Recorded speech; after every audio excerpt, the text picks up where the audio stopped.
Hello there. My name is Mike Callahan.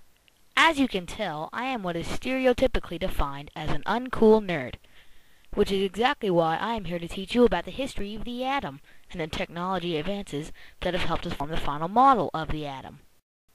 There have been many things that have helped us form the final model of the atom.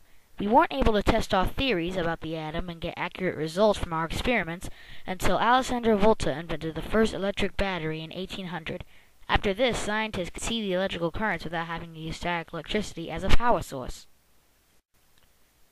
Unfortunately, after the battery was invented, scientists still didn't have much to work with, so they were basically toying and trying out this new magic electricity box. So let's watch a quick summary about Volta, shall we? Alessandro Volta is an Italian scientist known for his research on sources of energy. He is best remembered for inventing the battery and discovering methane. Volta is born in Como on February 18, 1745, from a family of noble origin, but facing financial hardships.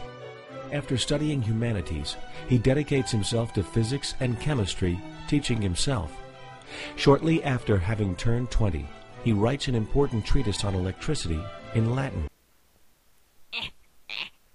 Sorry, it's too small. Huh? Oh yeah, now wasn't that interesting? No. Who asked you? Anyways, scientists knew that electricity passed through the air as sparks, but they wanted to know if they needed the air to make sparks. So, Heinrich Giesler, a German glassblower, made the first tube and hand pump in the late 1850s. This tube was named the Giesler tube. Without the Giesler tube, we wouldn't have been able to make the CRT, which means without the Giesler tube, the electron would be a theory that we couldn't demonstrate.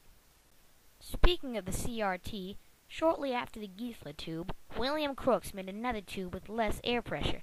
He named this the Crookes tube. The Crookes tube formed one question for everyone. That question was, what were these strange cathode rays made of? There was much debate over this simple little question. American and British scientists thought that they were particles. On the other hand, German and Russian scientists thought that cathode rays were rays of ultraviolet light. J.J. Thomson, an English physicist, tried repeatedly to prove that cathode rays were attracted by positive charges, but he just couldn't get them to do anything. So Thomson needed to make a better vacuum with lower air pressure. He built the tube and managed to reduce the pressure much more than William Crookes had managed to reduce the pressure in his own tube. Unfortunately, after Thomson built his new tube, he still couldn't get the cathode rays to attract or repel each other. Finally, in 1895, Jean Perrin, a French scientist from the Paris Academy of Sciences, invented the gold-leaf electroscope. He used this to demonstrate how cathode rays attracted and repelled each other. After a series of experiments using this knowledge, Thomson's final conclusion was this: electrons were a totally new sort of stuff. They were actually part of every atom. Because of all the technological advances invented during the discovery of the electron, there haven't been many other devices that have helped us discover the proton and neutron. In fact, the proton was discovered by Ernest Rutherford because he figured that if there were negatively charged particles in an atom, then there had to be positive particles to keep the atom stable. Also, the invention of the microscope and computers have contributed greatly to the more recent models of the atom. Well, I hope you learned a lot of stuff in this video. Now, I am off to the Star Wars convention.